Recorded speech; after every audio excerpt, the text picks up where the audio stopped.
Akasha is one of the most recognizable vampires from any vampire franchise.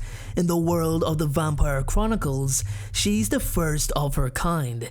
Every vampire in existence stems from her or those she created. The Great Mother, the Queen of Kemet, or best known as the Queen of the Damned, Akasha has such an incredible array of powers that there's not a single vampire that could stand against her. Head to head, toe to toe, one on one, all would fail. I thought I'd expand on her powers today due to the popularity of the video that I made about her life story.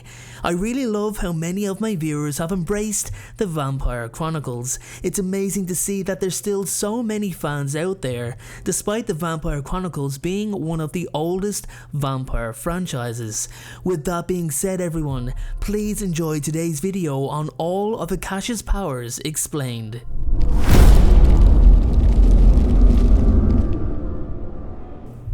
Akasha is the most powerful vampire in existence.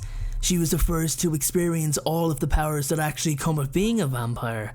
Now it's important to mention that not all vampires get these array of powers. The Dark Gift is different for different vampires, as Lestat once informed Louis. The Dark Gift is different for each of us. Akasha is incredibly strong, stronger than any other vampire and incredibly quick and agile. She can move so fast and silent that her victims wouldn't even be aware of what's happening until it was too late. Not that it would have mattered anyway, as once Akasha has you in her sights, it's down to her what she chooses to do with you.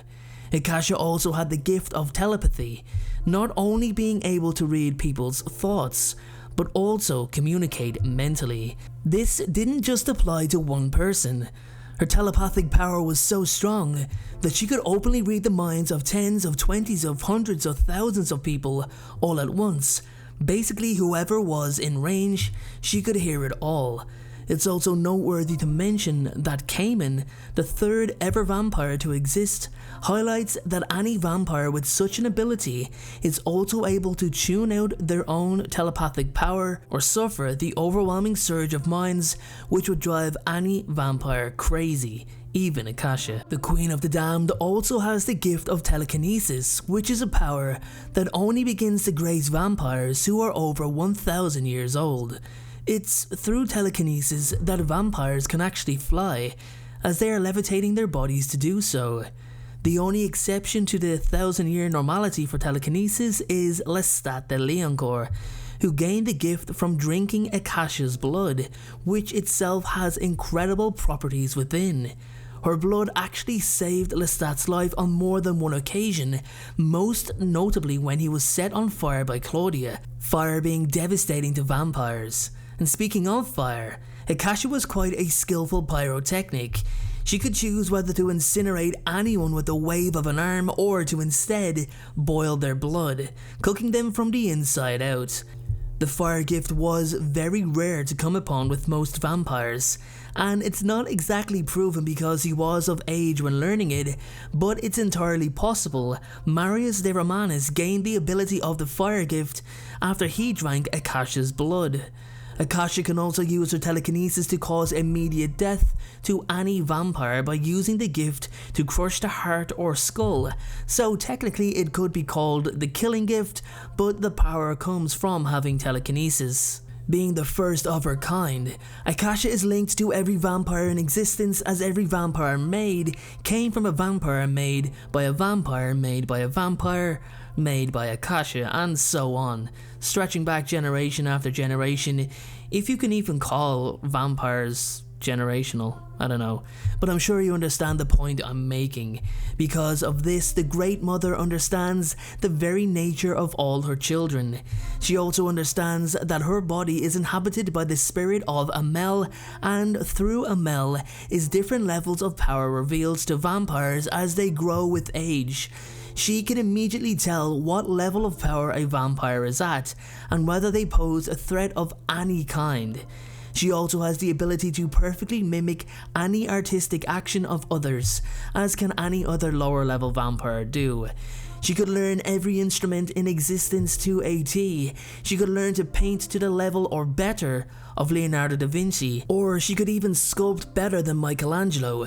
There was just no limit for what she could achieve. Although with that being said, after 6,000 years, I very much doubt she'd be interested in doing anything along those lines. Akasha also has the ability to recall or relive any memory or event in her life once it had happened after she was made a vampire.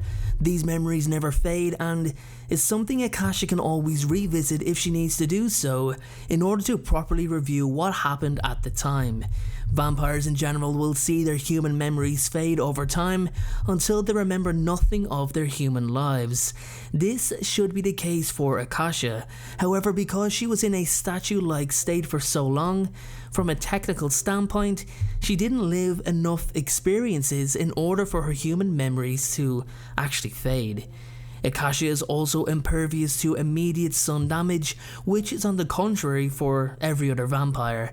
For example, in the book Queen of the Damned, both Akasha and Enkil were placed in direct sunlight on the banks of the Nile by their current carer, a person known as the Elder, which resulted in their skin merely bronzing. This was mainly due to Amel properly protecting his host. However, vampires all over the world began to combust into flames, starting with the youngest until the Great Mother was taken back inside, away from the sun. The Queen of the Damned also had superhuman senses, far beyond any reasonable or logical explanation. She could see for thousands of miles when focused on doing so, had perfect vision when in total darkness, and could hear even the faintest of sounds from great distances. This meant that Akasha can identify any vampire she's trying to locate by just the sound of their voice or their blood, regardless of her telepathic connection to them. Because her entire existence stems from the spirit of Amel who inhabited her body, Akasha and all other vampires are easily able to detect other vampires and other supernatural beings of any kind, although Louis did struggle initially with this. Akasha even has the ability to project her mind from her body and immediately appear at events that cause her concern, although she cannot physically interfere but only witness what is occurring. One of, if not Akasha's most impressive power is her ability to transform herself into a ghost-like state. Ghost-like state probably isn't the most accurate of terms.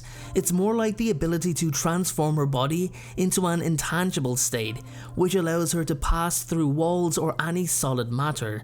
She demonstrated this to Lestat when informing him on what was possible for someone with her power to do. And with that being said, everyone, that is all of Akasha's powers explained. You'll probably find as you read the books that different vampires will have at least one of Akasha's powers, but of course she's the only one who has them all. If you want to see more videos like this one, then let me know what vampire's powers you'd like me to explain by commenting down below. And if you like this video, then make sure to give it a thumbs up, as that's you telling YouTube you want this video to be recommended to more people. If you want to join me on this journey with vampire folklore, then please make sure to hit that subscribe button too. Thanks again for watching, and I'll see you all in the very next video.